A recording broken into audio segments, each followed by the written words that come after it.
नमस्कार दोस्तों, स्वागत है आपका एडवेंट क्लासेस यूट्यूब चैनल पर। दोस्तों, जैसा कि आपको पता है कि हम जीएस प्रैक्टिस सेट की 2020 सीरीज कर रहे हैं, जिसमें हम प्रतिदिन जीएस के 20 मोस्ट इम्पॉर्टेंट क्वेश्चंस की डिटेल्ड सॉल्यूशंस करते हैं।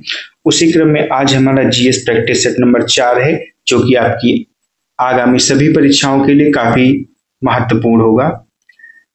दोस्तों, इसके 3 प्रैक्टिस सेट इससे पहले हो चुके हैं, उसकी प्लेलिस्ट मैंने अपने चैनल पे बना दी है, आप जाके विजिट करिए और तीनों जो प्रैक्टिस सेट हैं उनको कंप्लीट कीजिए। इन सभी वीडियोस की पीडीएफ हमारे टेलीग्राम चैनल एडवेंट क्लासेस पर उपलब्ध है। दोस्तों, वीडियो अगर पसंद आए तो इसे लाइक कीजिएगा, चैनल को सब्सक्राइब कीजिएगा और अपने दोस्तों को शेयर कीजिएगा। तो चलिए शुरू करते हैं। क्वेश्चन नंबर 1 है, लेंस की शक्ति का मात्रक होता है। Option number A diopter, B candela, C mole, D kelvin. तो इसका सही जवाब होगा option number A diopter. Lens की शक्ति का मात्रक कौन होता है? डायोप्टर। कैंडिला होता है ये ज्योति तीव्रता का एसआई मात्रक है, ये ज्योति तीव्रता का एसआई मात्रक है। और जो मोल होता है, ये मोल आपकी पदार्थ की मात्रा का, मोल पदार्थ की मात्रा का एसआई मात्रक है, पदार्थ की मात्रा का एसआई मात्रक है। और केल्विन जो है ये ताप का एसआई मात्रक है। आगे बढ़ते हैं। क्वेश्चन नंबर 2 है, पाली ग्रंथों में निगंठना निपुत किसे कहा गया है? तो इसका सही जवाब होगा option number D Mahavir Swami को। महावीर स्वामी को पाली ग्रंथों में निगंठना निपुत कहा गया है। निगंठना निपुत,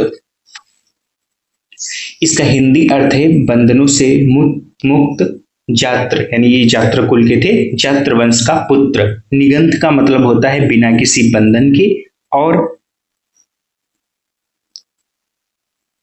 निपुत है यहाँ पे इसका जो इनका कुल था, वंश था, उसका पुत्र इसका है सही जवाब। तो इसका सही जवाब होगा महावीर स्वामी। क्वेश्चन नंबर 3 है, इस्लाम शाह सूरी उपाधि किसने धारण की थी? किस शासक ने इस्लाम शाह सूरी की उपाधि धारण की?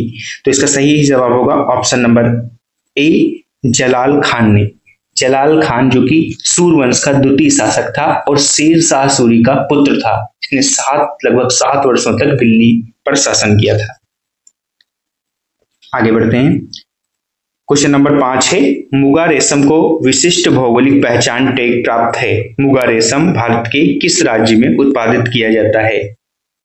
तो इसका सही जवाब होगा ऑप्शन नंबर ए असम में। इसका सही जवाब होगा ऑप्शन नंबर ए असम में। मुगा रेशम जो कि एंथेरिया असेसमेंसिस नामक रेशम कीट द्वारा प्राप्त किया जाता है।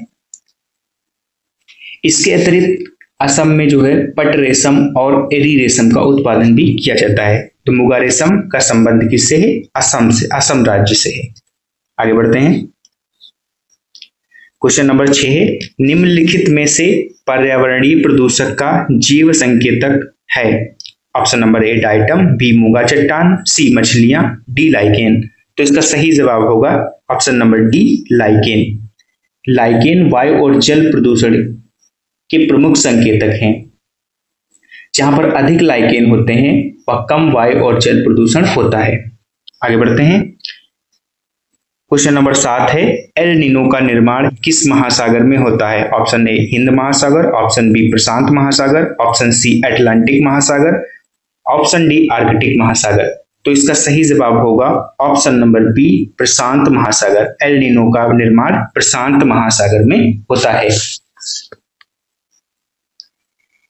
इस जो एल नीनो जलधारा है, इसका मानसून पर काफी प्रभाव पड़ता है।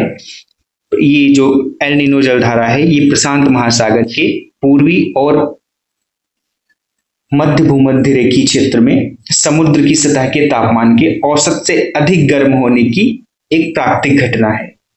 इसके कारण सामान्य व्यापारिक हवाएं कमजोर पड़ जाती हैं। भारतीय मानसून पर इसका नकारात्मक प्रभाव पड़ता है, जिससे वर्षा कम होती है और सूखे पड़ने की संभावना अधिक होती है। तो एल नीनो का निर्माण किस महासागर में होता है? प्रशांत महासागर में होता है।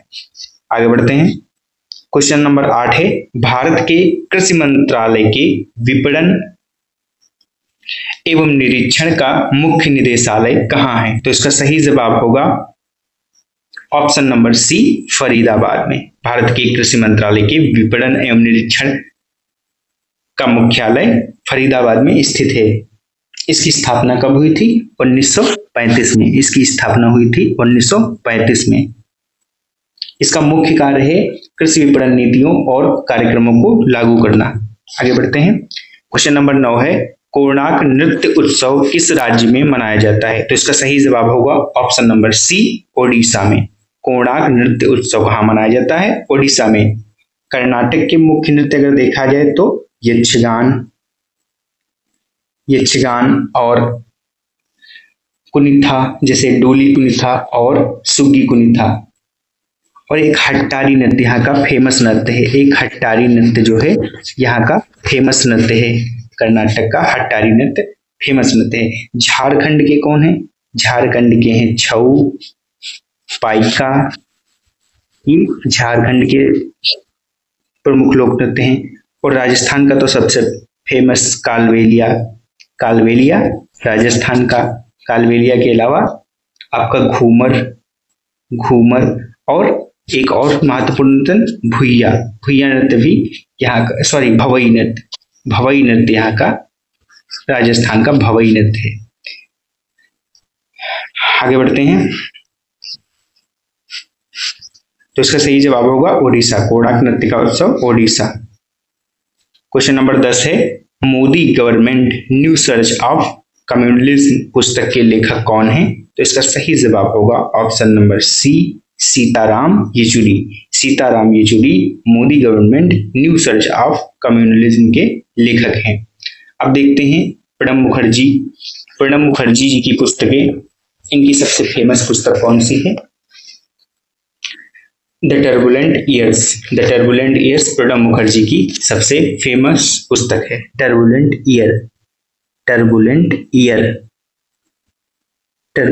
ईयर्स जो है ये प्रणब मुखर्जी की प्रमुख पुस्तक है। और जसवंत सिंह की इंडिया एट रिस्क इनकी पुस्तक है। इनकी पुस्तक है। और एक और इनकी है डिफेंडिंग इंडिया जसवंत सिंह जी की प्रमुख पुस्तक है। और एमजे अकबर इनकी पुस्तक कौन है? A mirror to power. और टिंडर बॉक्स इनकी एक प्रसिद्ध पुस्तक है। तो इसका सही जवाब होगा मोदी गवर्नमेंट सीताराम येचुरी। आगे बढ़ते हैं। क्वेश्चन नंबर 11 है, निम्न में से किस भारतीय नृत्य शैलियों का संदर्भ पाया जाता है? निम्नलिखित में से किस में भारतीय नृत्य शैलियों का संदर्भ पाया जाता है? तो हम सभी को पता है इसका सही जवाब होगा ऑप्शन बी, नाट्यशास्त्र के लेखक कौन है? भरत मुनि। इसके लेखक कौन है? भरत मुनि। और इसमें नाट्यशास्त्र में प्रदर्शन कलाओं जो एक नाट्यशास्त्र है, सब प्रदर्शन कलाओं पर एक संपूर्ण संस्कृत ग्रंथ है। इसके लेखक भरत मुनि हैं। इसमें कुल 6000 काव्य, 36 अध्याय हैं। नाट्यशास्त्र में 36 अध्याय हैं और लगभग 6000 काव्य छंद है। अभंग क्या है? ये एक मराठी साहित्य की एक भक्ति कविता है जो मुख्य रूप से भगवान विठोबा की स्तुति में रची गई है। कामसूत्र के लेखक वात्सायन। और ब्रह्मसूत्र के लेखक कौन है? ब्रह्मसूत्र के लेखक कौन है? इसके लेखक बदरायण है। ब्रह्मसूत्र के लेखक बदरायण है। ब्रह्मसूत्र के लेखक बदरायण है। कामसूत्र के वात्सायन है। कामसूत्र के वात्सायन है। आगे बढ़ते हैं। क्वेश्चन नंबर 12 है, निम्नलिखित में से भारत में हिमालय की सर्वोच्च पर्वत चोटी कौन है? तो इसका सही जवाब होगा Kanchenjunga. Option number D Kanchenjunga इसका सही जवाब होगा। इसकी कितनी लंबाई है? 8586 मीटर। 8586 मीटर।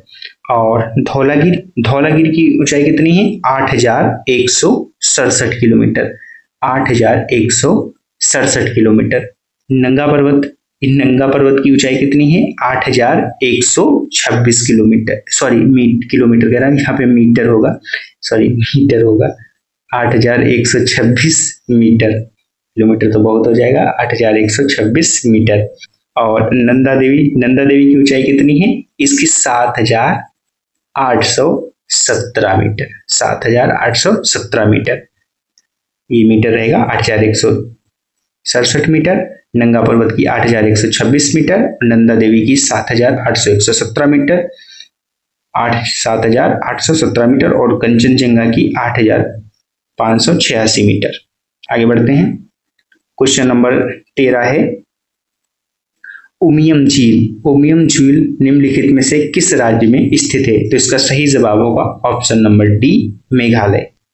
ये मेघालय में उमियम झील जो है ये शिलांग से लगभग 15 किलोमीटर दूरी पर स्थित है। इसकी राजधानी जो है इससे 15 किलोमीटर दूरी पर स्थित है। तो इसका सही जवाब होगा मेघालय में। क्वेश्चन नंबर 14 है,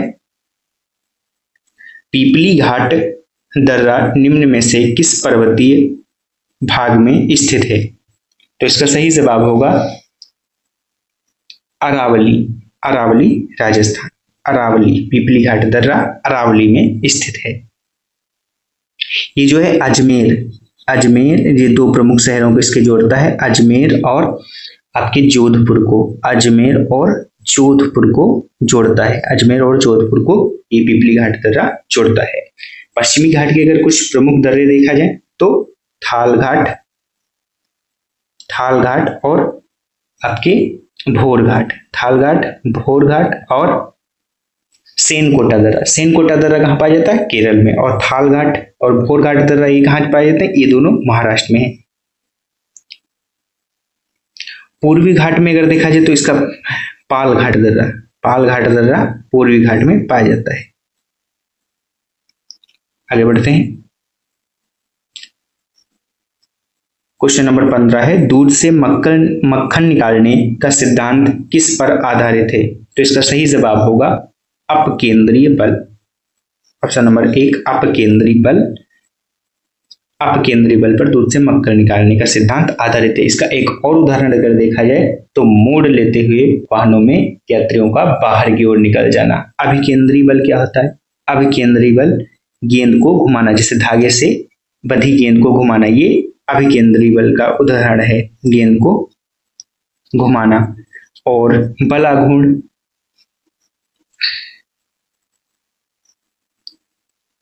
आघूर्ण क्या है? जैसे दरवाजे को हैंडल से घुमाकर खोलना, ये बल आघूर्ण का उदाहरण है। और हाथ से हैंडपंप के हत्थे को नीचे दबाना, ये बल आघूर्ण का है।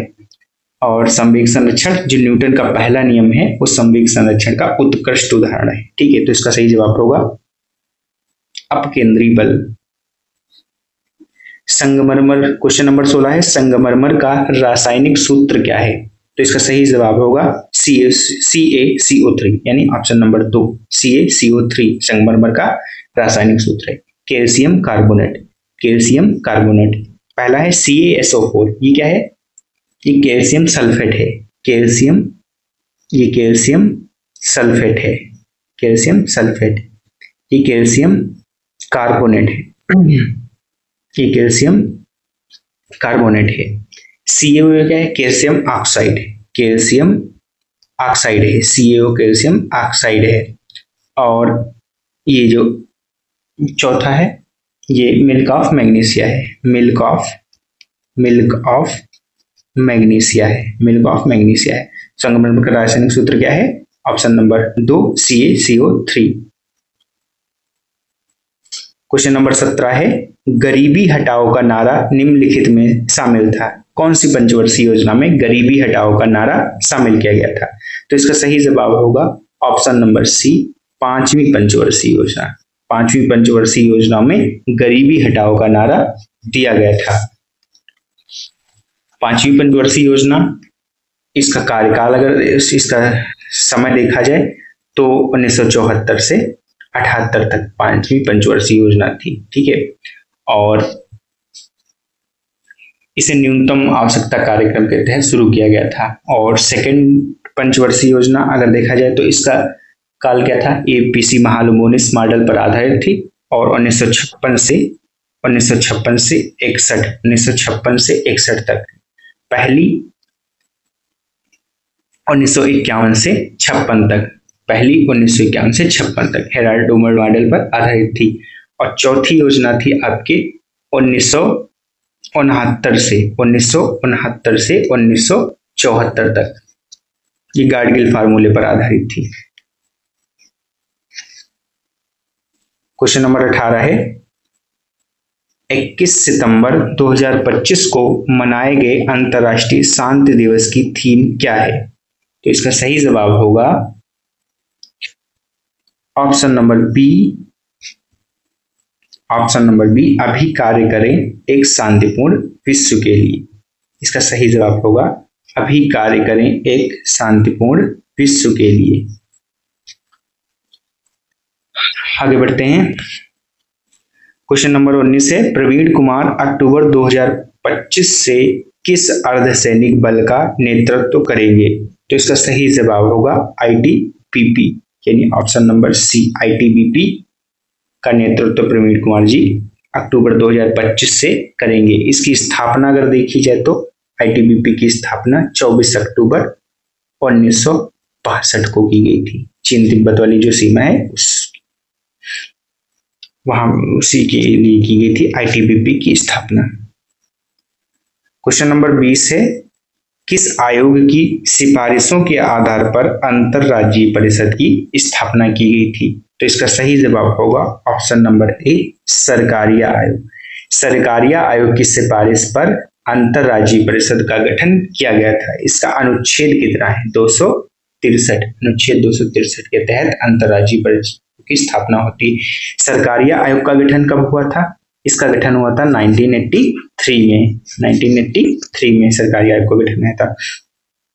ये जो दूसरा है दिया है खोसला आयोग। खोसला आयोग 1970 में इसको गठित किया गया था। ये किससे संबंधित था? सुभाष चंद्र बोस की मृत्यु से संबंधित था, उससे जांच करने संबंधित था। और ये जो आपका मुखर्जी आयोग दिया है, ये जो मुखर्जी आयोग है ये भी इनकी नेताजी की मृत्यु की जांच से जुड़ा था। और ये जो आपका कूपर आयोग है ये 1948 में महात्मा गांधी की हत्या के पीछे जो षड्यंत्र था उसकी जांच करने के लिए कूपर आयोग का गठन किया गया था। तो दोस्तों ये थे आपके प्रैक्टिस सेट नंबर 4 के टॉप 20 क्वेश्चंस जो आपकी आगामी सभी परीक्षाओं के लिए काफी महत्वपूर्ण होंगे। तो दोस्तों वीडियो अगर पसंद आया हो तो वीडियो को लाइक कीजिएगा, चैनल को सब्सक्राइब कीजिएगा और इसे अपने दोस्तों में ज्यादा से ज्यादा शेयर कीजिएगा।